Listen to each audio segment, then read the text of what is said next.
Aralin 8. Mabuting pakikipag-ugnayan.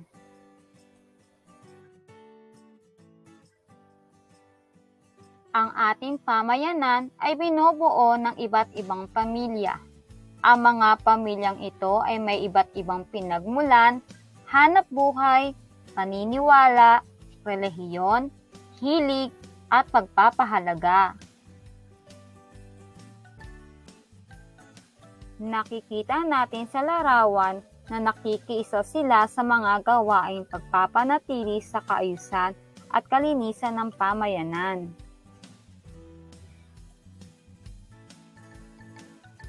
Narito ang ilan sa mga alituntuning ito: paggalang sa matatanda, pagmamahal at pag-alala sa magulang, pagpapanatiling maayos at malinis ang tahanan, paghingi ng paumanhin kapag nakasakit ng sinumang miyembro ng pamilya.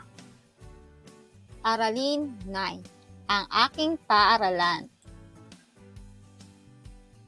Ang kabataan ay pag-asa ng bayan. Ito ay winika ng ating pambansang bayani na si Dr. Jose Rizal.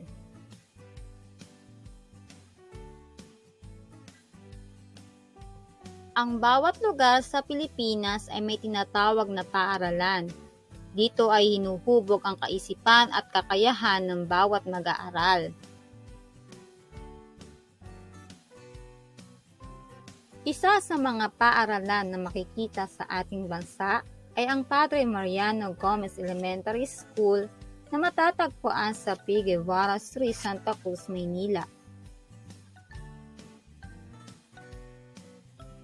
Ang paaralang ito ay ipinangalan kay Padre Mariano Gomez na isa sa 3 paring martir na kinilala bilang Gumbursa.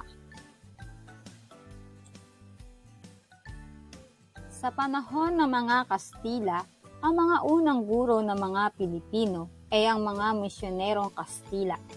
Kusang loob nilang tinuruan ng mga mag-aaral na bumasa at sumulat, magkwento at tumugtog ng mga instrumentong pangmusika.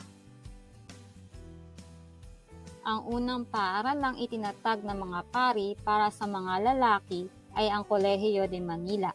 Noong 1589, nakilala ngayon bilang Kolehiyo de San Ignacio.